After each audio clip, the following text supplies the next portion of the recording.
All right. Well, welcome everybody. We are here on a Monday night at 6:30.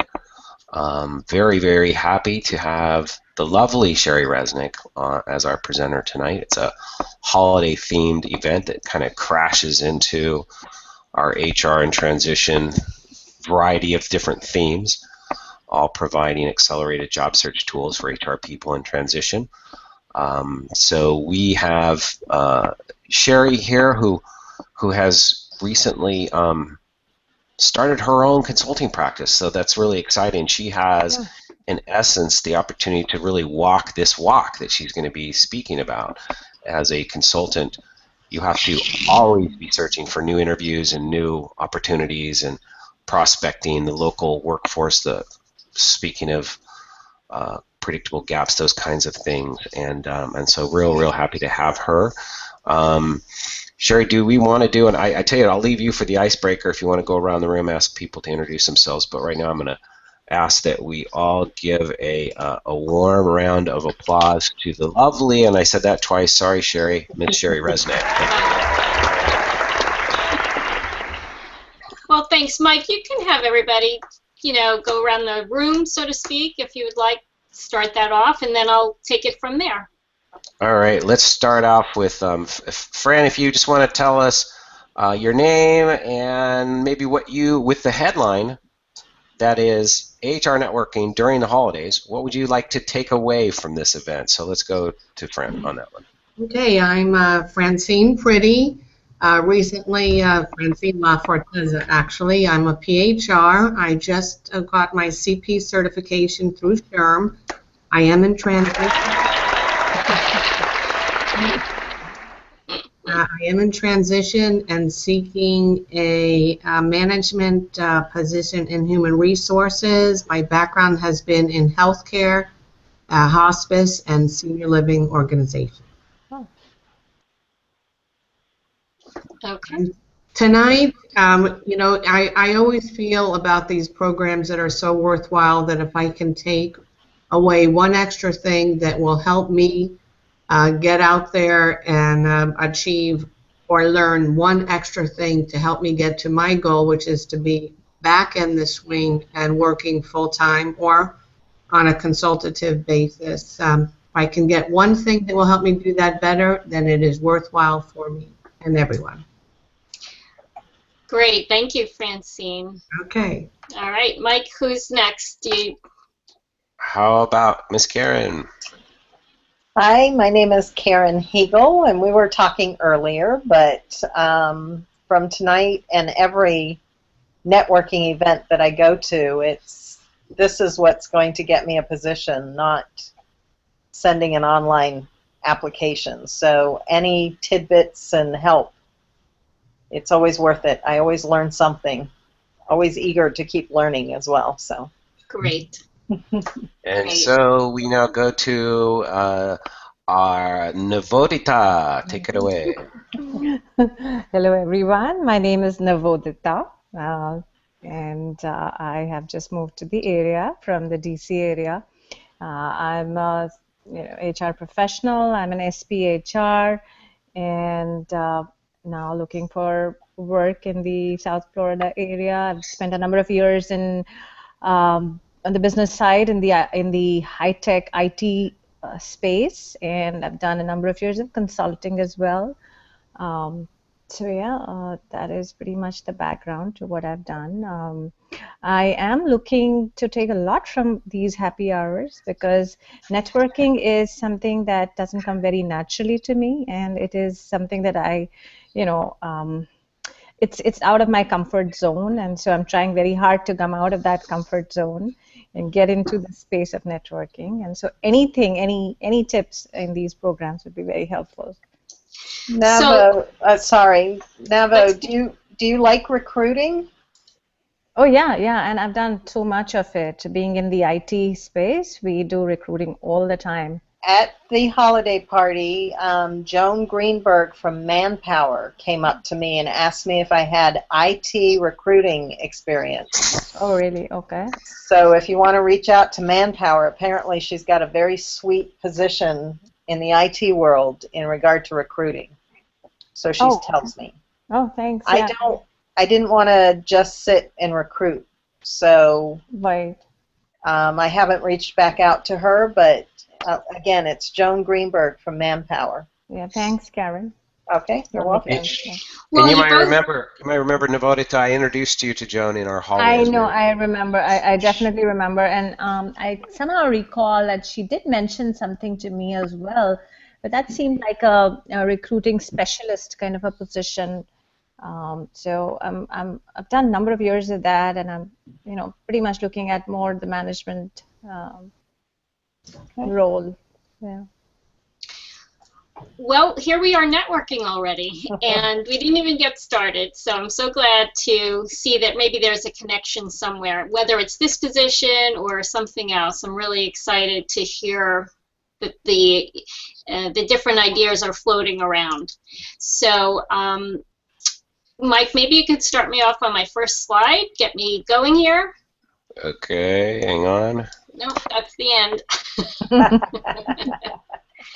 So, Navodita, you really gave me some great information and a segue into this presentation, because one of the things that I think is usually true across the board with HR professionals is that networking and getting out there and meeting people, it's not usually one of our first top skills. Right. We may be good at public speaking because we have to do training and we have to interview folks all the time, but we're not always necessarily interested or wanting to go out there and network because we have our internal jobs if we're corporate HR people, and we don't have a whole lot of practice in doing it. So I am in the same position as you, that this is not a comfort zone. So not only in what I do now, but in all different situations, it's always so good to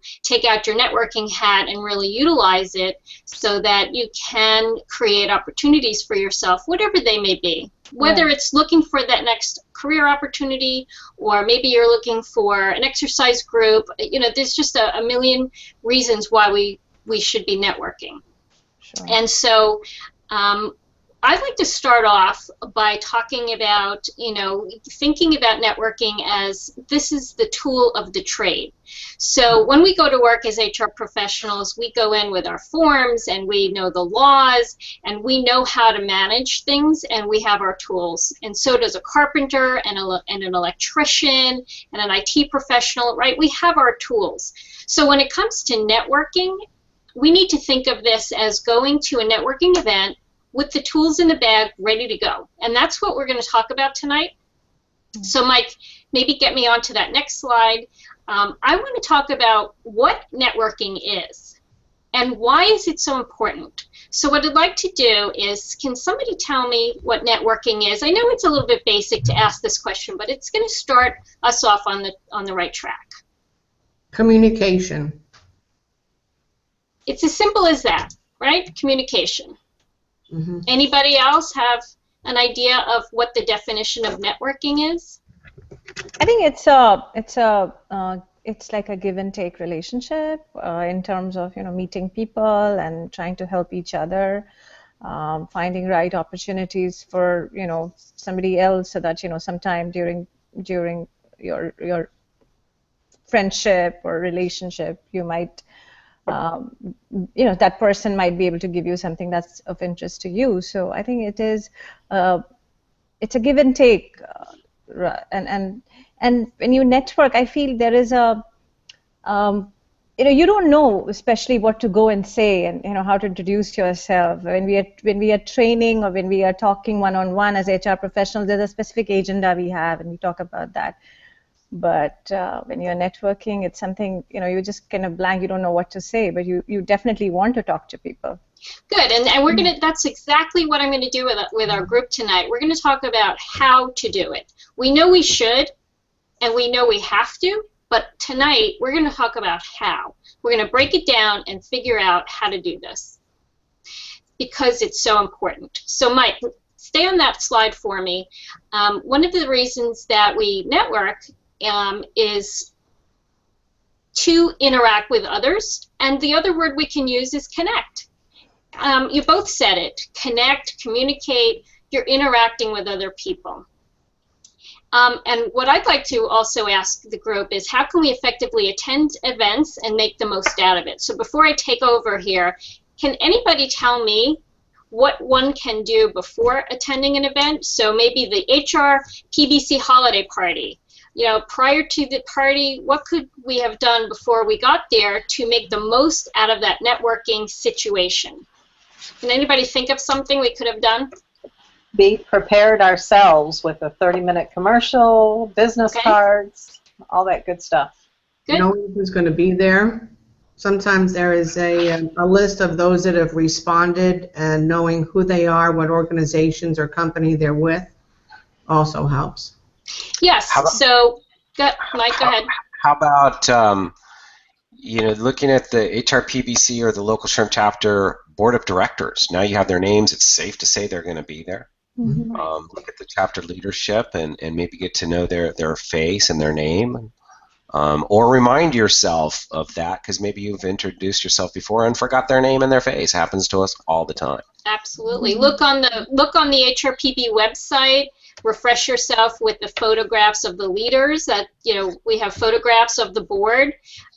So perhaps you might like to look at that. Maybe there's a role you'd like to play on the board because you want to really get involved.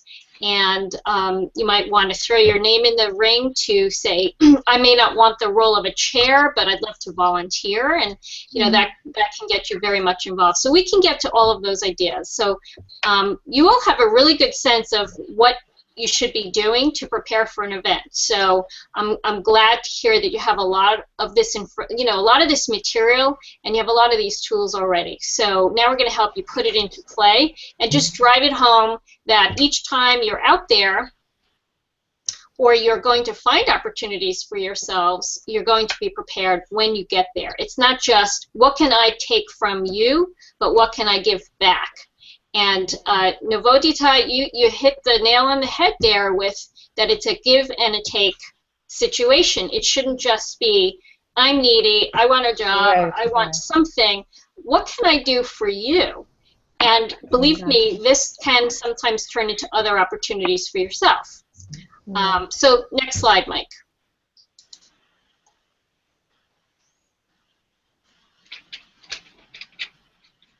You guys see it? Reflect? Nope. Yeah. Okay, now we do.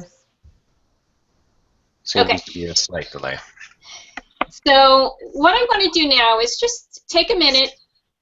When I'm in front of people in person, I ask them to write this down, but just, we're not going to take that much time. Just sit and reflect on how did you get to where you are right now? What people in your life, whether they are related to you or they're not related, and they're colleagues, professors, whomever. Think about all the different people that were part of your life and helped you get to where you are today. Who influenced you? So I'll just give you a minute.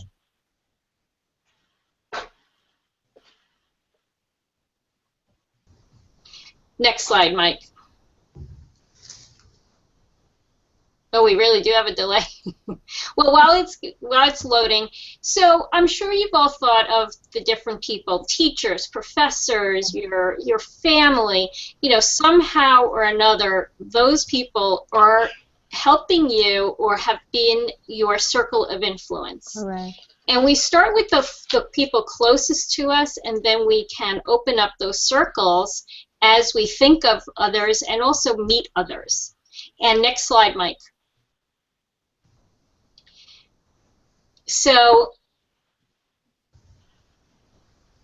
wow, this is really delayed. It's all right.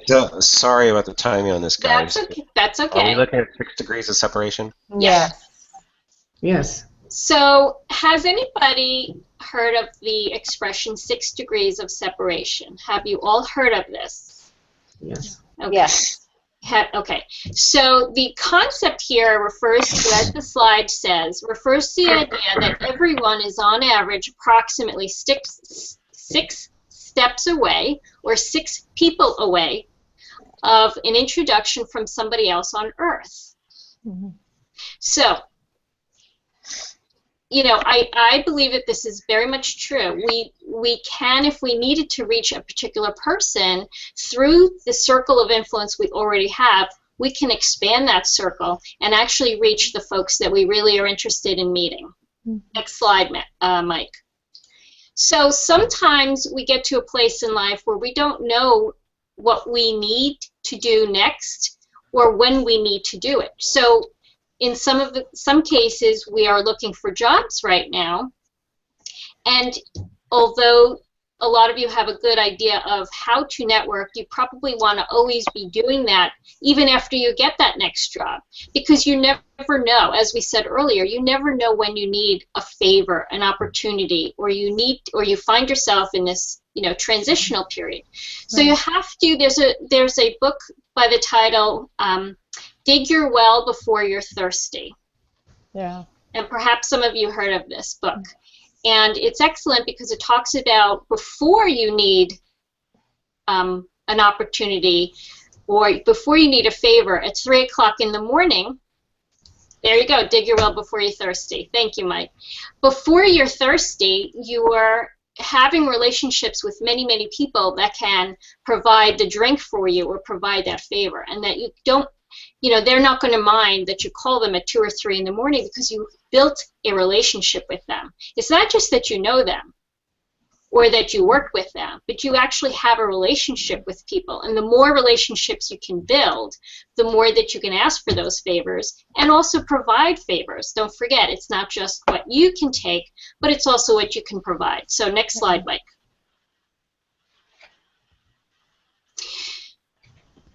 So building relationships, I'm sure you will all agree, is part of how we find jobs, have favors done for us, do favors for others, gather information for a project that we're working on, or having a new opportunity, or just growing or evolving. Having mentors or having people that are in positions that are above us that we're learning from. We can gather this information and grow and evolve by all the relationships that we can create. Next slide, Mike. So I said that I was going to talk about actually how to do all of this, how to do networking and how to dig deep into the functionality of networking and try to help with overcoming any of the fears that come along or that go along with networking. Networking is also like a little bit like public speaking, and there's a real true human fear there. Actually, it's been studied, and public speaking is probably one of the areas where humans have the most fear. Right. And this is definitely one of those. So if we break it down and we have concrete tasks, most of us will find that we can overcome the feeling of fear and actually create a situation where we can tackle this, just like anything else that we tackle in our jobs. So, Mike, if you turn to the slide, I'm going to get down into the details of what we can do before, during, and after an event. So before an event, we talked about it before, you know, preparing. No, go ahead. Next slide. We talked about preparing to get to an event, which you all had some great ideas. You know, maybe get a list of who's going to be at an event. You know, thinking about the different individuals. If there are photographs somewhere on a website, or there's research you can do, a little homework before getting to the event. Those are excellent ideas. Remember, the definition of luck is when preparation meets opportunity. Right. I don't really believe that luck is just, hey, I'm lucky and these great things happen to me. Those people that seem lucky are lucky because they made it happen. They made it so. And Mike, if you could stay on that slide for me. By being prepared and doing some of these things prior to getting to an event, and we've talked about it already. I won't go back to that. We said lists. We said, you know, thinking about who we need to see. It's not just getting a list. It's also understanding who on that list we may be interested in talking to. Do they work for a company that we have particular interest in? Do they belong to an organization that we also would like to belong to for the purpose of networking? Anybody, can you think of anything else you might want to do before you go to an event? Sometimes I feel it's important to have a goal. It could be as elementary as that you want to make it a point to meet a certain number of people or to find out about a certain number of organizations or to have a certain number of people get to know you on the give and take. But it's really making it a point of a goal to engage in some type of communication with those that you want to. I think that helps.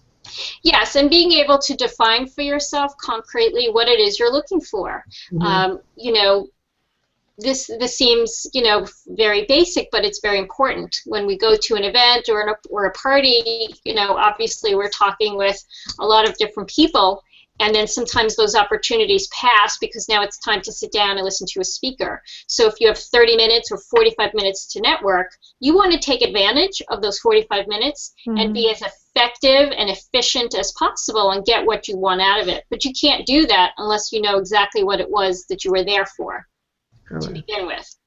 So Mike, if you could go to the next slide for me.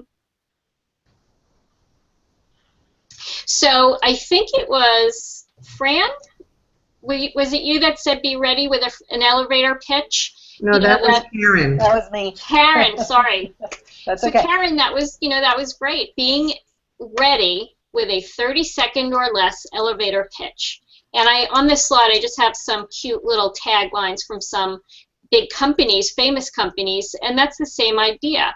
What clever comment can you make about yourself if you were asked, hey, what do you do? Or what are you looking for? You know, I think one of the things that we want to be is interesting and also interested. So let's stick with the interesting. When you do an elevator pitch, I would put a lot of time and effort, and I have put a lot of time and effort into what message do I want to get across. I don't want to be boring. I don't want to be too inflated, but I want to say something that's clever that makes somebody think about what it is that I do or what I'm about. So, for example, when I used to work at Scripps, I think this is a good example. When I worked at Scripps and I taught networking to the scientists, they would often tell others in a networking event, well, and then they would go through very detailed information about what research they were doing. Well, unless you were a PhD in biomedical science, it would be very hard to really understand what they were saying. So then I would restructure it with the scientist and say, okay, tell me how it affects the world. And then this young scientist who I was speaking to once said, well, I'm creating a compound that will actually help a person when they're undergoing chemotherapy, so their side effects will be reduced. And I said, that is a fantastic elevator pitch because that tells me what you're doing to affect the world. Mm-hmm. And so I hope that's a good example. You know, the scientist, is very interested in his research, and he wanted to show us how smart he was. But the rest of us who are not scientists can't really connect it to what it does in the world. So you have to think about your own work. How do you want your message to get across? How do you affect the world? What do you do to make the world better? And that's one way of thinking about it. Mike, I don't know where that... Do you have a slide there? Once ready, practice and assure that it does not move beyond 31 seconds. So Mike is suggesting be prepared with that 30-second pitch. You know, really be ready. And then if we can go to the next slide, we want to talk about when you have a conversation with someone. You're getting past the elevator pitch. Now what? Now you have to really have a conversation. And boy, that's the scary part. I would imagine most of us would agree that's the scary part. So here are some tips. Number one, and I don't have it on the slide, but think of some questions that you would be interested in answering yourself. Those are the questions you want to ask someone. So if you're prepared with maybe 2 or 3 questions, you can get a conversation started pretty quickly. The next point, which is on the slide, be interested in the other person. You want to be interesting, but be interested in them more than you are making yourself sound interesting. And the reason for that is the more interest you show in someone else, the more connection you're going to make with them, the more genuine that you'll come across with them, because they really want to know you. You are interested in them, and that's very good for somebody's ego. Be yourself. That's really important. If you have to behave with, or if you think that you should be acting like somebody else or some other way that you're not comfortable with, it's going to be hard to be calm and not to be nervous. So be yourself. Be genuine. Mike, I'm going to need that slide back. Be generous. We talked about giving and taking, not only being interested in what you can get out of a conversation, but what can you do for somebody? Be curious about their work. Is there something I can do for you? Or, you know, like somebody was recently talking with me at a party. I was looking for work. He was explaining to me some problem that was occurring for his clients, and instead of me talking about all the ideas that I had to fix it, I wanted to refer somebody to him that is a specialist in that area. And I wasn't going to get one thing out of it, but it didn't matter. I wanted to help him solve his problem. And so afterwards I emailed, you know, some references for him. That to me was more important than getting something out of it myself.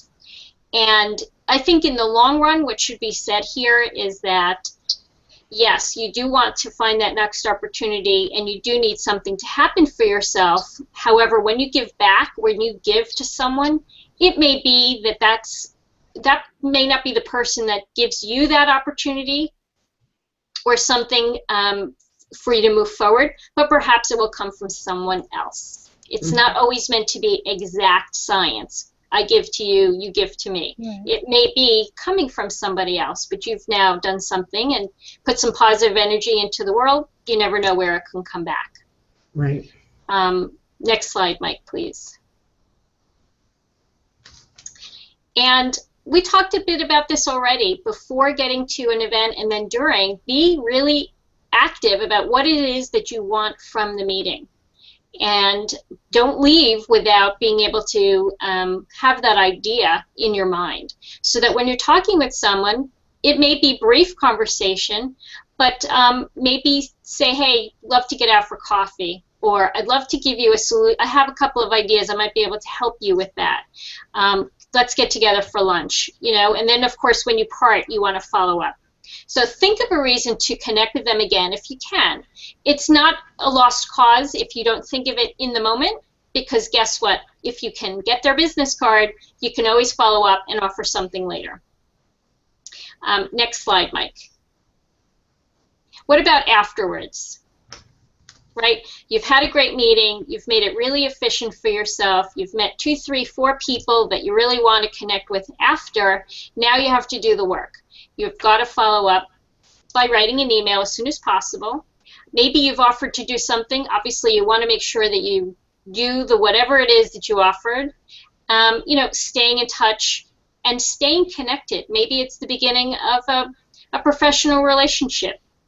You know, if you don't hear from them for a while, a month, 2 months goes by, maybe email again and say, hey, you know, I want to pick your brain. I have an idea. I have a project. What do you think? So there is always a way to connect with people. Even asking someone for an informational interview. Nothing wrong with that. I actually got a job that way one time because I wasn't asking for a job. I was getting back into the workforce, and I simply asked if I can come in for an informational interview. I hadn't been in HR for a while. Would love to hear about how you manage your department, and I was fortunate and lucky because I was prepared, but he did offer me a job soon after because I asked for that informational interview. So, you know, things can happen, and you never know they can happen unless you ask or unless you put your thinking cap on and think of creative ways to connect with people. So, Mike, if you could go to the next slide. Okay, we're almost done here. So when you make connections with people, a few things have to be in place. And I want to just quickly run through them. The first thing is you have to really be open to receiving the connection. You ever think about going to a party where maybe you're in a bad mood, you just don't want to go, and then you get there, and of course, you know, you're not open to having conversation because you're in a bad mood for some reason. You're not being open, right? You're not going to meet folks and have an interesting time or a fun time because you're feeling closed. So I'm suggesting do the opposite. Try to go to these events very, very open, knowing that you're having the attitude that anything can happen, and I might meet the next person who may be able to help me with this, or maybe I'll help somebody else. Number 2, being in the right place at the right time is key. It's really key to making all of this happen for yourself. 3, use your existing connections to make new connections. That's one of the things you can ask for. Hey, you know, I'd really love to be in the IT industry, or I'd like to be in the manufacturing industry. Can't break in so easily because I don't have that experience. You know, and maybe you're talking with someone that you can pick their brain, someone that you trust and that you know. Hey, do you know anybody in the manufacturing industry that I could talk to? And ask, then get on email or call that person and say, hey, can I have 10 minutes? I'd love to do an informational interview with you. Lots of times people are willing to talk about what they do. So it's a great way to learn some new information. How about that last slide there? And of course, we've talked about this, being able to connect back or return that connection. So these things are really important in connecting with others. Last slide, Mike, I think is what's next. Yep. So just in closing, networking really is just connecting with other people. Yes, it can feel scary, and yes, we may not be in our comfort zone, but if you break it down into the simple thought that, hey, we're just connecting with somebody else, and as much as I need information from others, people need that from me too, and I have something to offer. So if you think about it that way, I hope to help reduce some of the nervousness or the uncomfortable feelings. Anybody have any questions?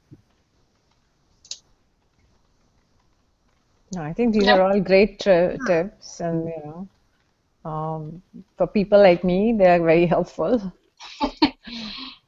Okay, I do. I have one. Let's see if I can get this transcript. Okay, I have one.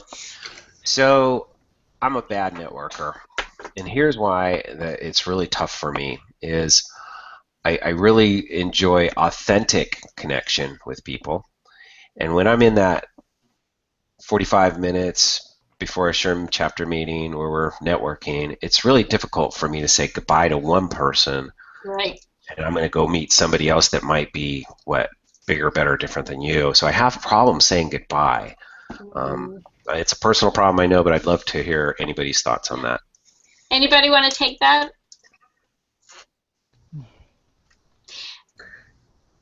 Well, does anybody share it? Yeah. Am I alone? Okay. No, you're definitely not alone. It's hard to break the conversation and move on. Yeah. Definitely. Yeah, I have it too, Mike. I mean, I must admit, I like socializing, so that's what's fun to me sometimes, is to interact with everybody. And sometimes we don't see each other that often, especially, you know, those that are on the board, you know, when you serve on a board. But I think that's part of what I was talking about before with the preparation. If you have an agenda before you get there, it's a genuine agenda. I'm not suggesting it's not, and that, you know, you don't want to walk around handing out your business cards. Here's my card. Nice to meet you. Here's my card. You know, I mean, that's not what I'm suggesting. But if you have an idea of what you think, I mean, if you're going for social purposes, then enjoy it, right? And you're done. But if you really have some business needs, you really are interested in making new connections so that you can have new business, then you have to discipline yourself, I guess, to say, you know, yes, of course I'll say hi to my friends, but then I really must get something done here where I meet 3 new people. You know, maybe give yourself a goal and really say, hey, it was great to talk to you, and move on. And then go to a new face that maybe you've never seen before. Does that help? Right, it does, yeah. You know, the old double handshake. Sheri, it was great meeting you. Happy to see you. Have a good holiday, and looking forward to speaking with you again. and on you go.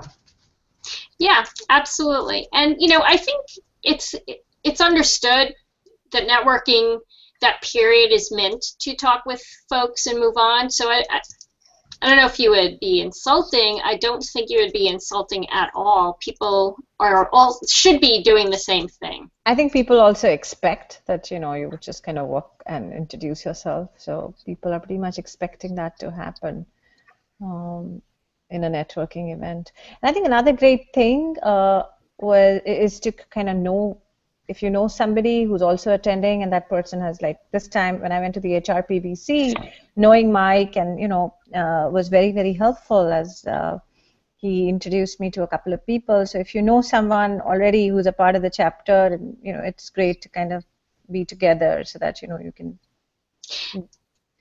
get introduced. It can be very intimidating, especially when you're new somewhere. Yeah, right. So you're absolutely right. If you can maybe go with a friend, sure, that's a good crutch. But even if you can't go with someone that you know, I think if you try some of these things, have some of those questions in your mind that will help you ease the nervousness. And as soon as you ask somebody about themselves, you're in a conversation. And most people love to talk about themselves. So it's a safe way to open a conversation. And remember, be interested in someone, right? That's that genuine feeling. Right. That's how you can pass that on, is that, hey, I'm really interested in what you're saying. And by the way, is there anything I could do to help? Or, hey, I have an idea. And show them that you're listening. Yeah. It's tough though. It can be very intimidating, especially if you're new. Right. But if you're genuine and you do introduce yourself and perhaps set up another time where you might be able to give them a call to carry on the conversation or perhaps share another idea, and you are genuinely interested in what you can perhaps present to give and take, then it does give time to exit and go on to the next. Yeah. Networking sometimes has a bad rap because in the past, or probably even now, sometimes people don't know that the way it's really supposed to work is that you're supposed to be involved, not just, hey, what can I get?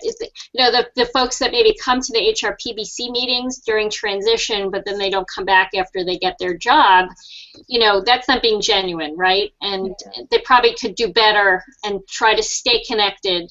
And so if you can get that message across that, hey, I'm here for the long haul. I'm not here just because I need a job. I think people will get to know you, and then your connections will just grow. Your circle of influence will get bigger and bigger. It's true. Very true. Well, so I think my my problem is just like a personal problem. I was on a cruise ship for 3 years, and I had to say goodbye to so many people. I'm the kind of person that likes to slip out the back door rather than say goodbye. But I need to change that, and I do change that. So, anyways, disregard me. I'm crazy that way. But well, hey, I hope everybody got something out of this. A few of you asked for something concrete to walk away with, and I certainly hope I've achieved that from the conversation. Yeah, sure, definitely. Yes, you have. Good. It's a good spot in the arm. It really is. So let's agree to connect again after this evening. It would be very, very easy to exchange email addresses. If you guys don't already have Sheri's, with her permission, I'll circulate that to the people that are here. Yeah, that'll be great. Absolutely. And are you, Sheri, also doing leadership on the board next year? Yes, I'm staying on as college relations chair, actually. Thank you for your service. Oh, you're quite welcome. Well then, by golly, if there aren't any other questions, let's how about another warm round of applause for Sheri. Thank you. and we hope that you might come back and visit us. Next event that we have, we're going to go dark on Monday on Christmas week. And then so Merry Christmas everybody on that, and then we have Gary Sapier for the second installation of Think Like an HR Consultant when in an active HR job search. So very excited to have Gary on, I believe it's December 28th, whatever the last Monday of the month falls on that. The January schedule is going to have people, it's going to be released here in the next couple of days. I have Michael Sabag coming back the first Monday of the month for the next 3 months. I have Jerry Dembrack coming back, and we also have Lorianne Morabito, who's a phenomenal author and keynote speaker for SHRM, and then Gary again, I think in February as well on the same theme. So look for that announcement, and with that said, I'm going to wish everybody a great good night. Again, great having you, Sheri. Appreciate your help, and it's a fantastic program. I'm going to hit the stop broadcast program. So goodbye.